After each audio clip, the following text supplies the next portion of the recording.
તો બુલેટિનની શરૂઆત કરીશું મહત્વપૂર્ણ સમાચારોની સાથે। હાલ મહત્વના સમાચાર સામે આવ્યા છે। અમદાવાદમાં ભાવ રંગ અને તાલ મહાસંગમનો આજથી પ્રારંભ કરવામાં આવ્યો છે। નોંધનીય છે કે આ ફેસ્ટિવલ અધ્યાય 2નો પ્રારંભ કરવામાં આવ્યો છે। મુખ્યમંત્રી ભૂપેન્દ્ર પટેલે શરૂઆત પણ કરાવી છે। તો બીજી તરફના દ્રશ્યો જે રીતે સામે આવ્યા છે, 12થી લઈને 14 ડિસેમ્બર સુધી જુદી જુદી થીમ પર આ કાર્યક્રમનું આયોજન કરવામાં આવ્યું છે।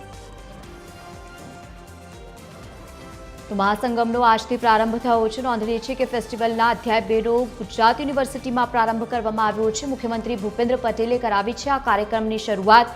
12થી લઈને 14 ડિસેમ્બર સુધી આ કાર્યક્રમ ચાલવાનો છે અને આ વર્ષે બિરસા મુંડા અને સરદાર પટેલની 150મી જન્મજયંતિની ઉજવણી કરવામાં આવી છે। આ નિવેદન મુખ્યમંત્રી તરફથી પણ આપવામાં આવ્યું છે। વંદે માતરમની રચનાના 150 વર્ષની પણ ઉજવણી કરવામાં આવી છે। કાર્યક્રમ માટે ગુજરાત મીડિયા ક્લબ અને ગુજરાત ટુરિઝમને પણ અભિનંદન આપવામાં આવ્યું છે। તો આ વિશેષ કાર્યક્રમ જે રીતે કરવામાં આવ્યું છે, આ ત્રણેય ભારતીય સંસ્કૃતિના મૂળ ડીએનએ છે।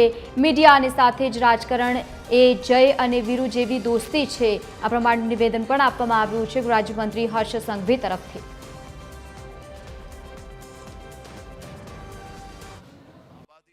આ વર્ષે આપણે ભગવાન બિરસા મુંડાની 150મી જન્મજયંતિ, સરદાર સાહેબના 150મી જન્મજયંતિનું વર્ષ અને આપણા રાષ્ટ્રીય ગીત વંદે માતરમની રચનાના 150 વર્ષની ઉજવણી કરી છે।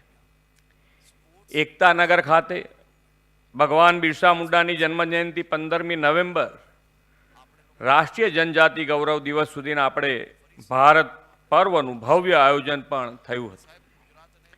અનેકતામાં એકતા એ જ આપણી વિશેષતાનો ભાવ પ્રદર્શિત કરતી સાંસ્કૃતિક ઝલક આ ભારત પર્વમાં લોકોને જોવા મળી અને સમગ્ર ભારતીય પરંપરાને પુનર્જીવિત થઈ।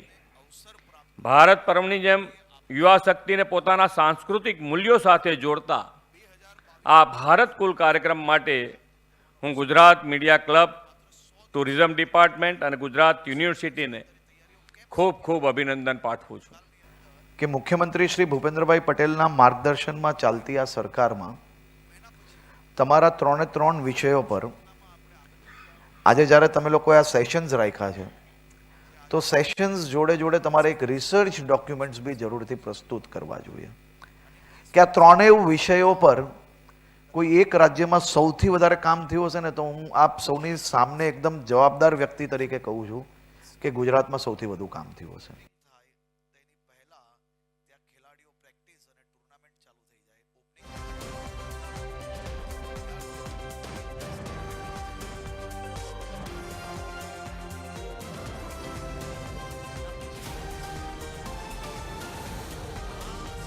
મુખ્યમંત્રી ભૂપેન્દ્ર પટેલે કાર્યક્રમની શરૂઆત કરી છે અને બીજી તરફ તેમની સાથે અનેક નેતાઓની ખાસ કરીને ઉપસ્થિતિ જોવા મળી હતી। આ કાર્યક્રમનું ભવ્ય આયોજન કરવામાં આવ્યું છે અને બીજી તરફ મુખ્યમંત્રી ભૂપેન્દ્ર પટેલે પણ નિવેદન આપ્યું હતું અને તે પ્રમાણે તેઓ કહી રહ્યા હતા વંદે માતરમની રચનાના 150 વર્ષની ઉજવણી કરવામાં આવી છે। કાર્યક્રમ માટે ગુજરાત મીડિયા ક્લબ અને સાથે જ ગુજરાત ટુરિઝમને પણ અભિનંદન આપ્યા હતા। ભાવ રંગ અને તાલ એ ખૂબ જ વિશેષ છે, તે પ્રમાણેનું નિવેદન પણ હર્ષ સંઘવી તરફથી આપવામાં આવ્યું છે। આ ત્રણેય ભારતીય સંસ્કૃતિના મૂળ ડીએનએ છે।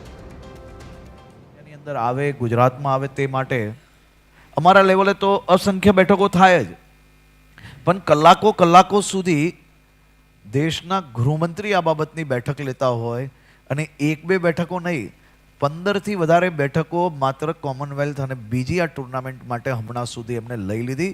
જે બેઠકો 5, 10, 15 મિનિટની નહીં, 3, 4, 5 કલાકની બેઠકો સલંગ ચાલતી આવી અને તેના કારણે આજે ક્યાંક ને ક્યાંક આપણે લોકોને આ ટુર્નામેન્ટ લાવવાનો અવસર પ્રાપ્ત થયો છે।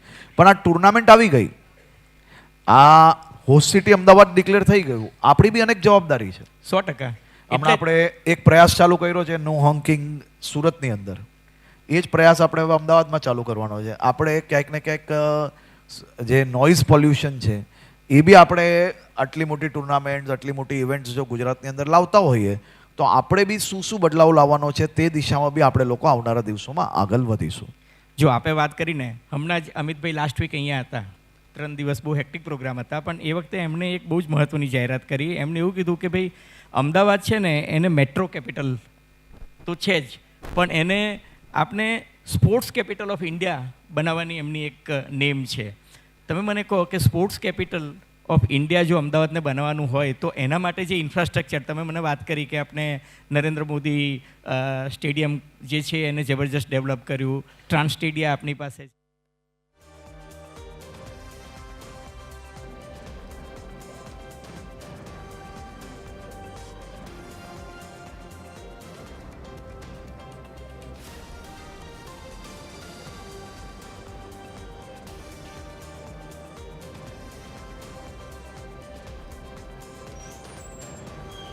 તો અમદાવાદમાં ભાવ રંગ અને તાલ મહાસંગમનો આજથી પ્રારંભ થઈ ગયો છે અને બીજી તરફ મુખ્યમંત્રી ભૂપેન્દ્ર પટેલ અને ડેપ્યુટી સીએમ હર્ષ સંઘવીની ખાસ ઉપસ્થિતિ જોવા મળી હતી. બીજી તરફ અનેક મહાનુભાવોએ પણ ખાસ કરીને ઉપસ્થિતિ આપી હતી. 12થી લઈને 14 ડિસેમ્બર સુધી જુદી જુદી થીમ પર આ કાર્યક્રમનું આયોજન કરવામાં આવ્યું છે.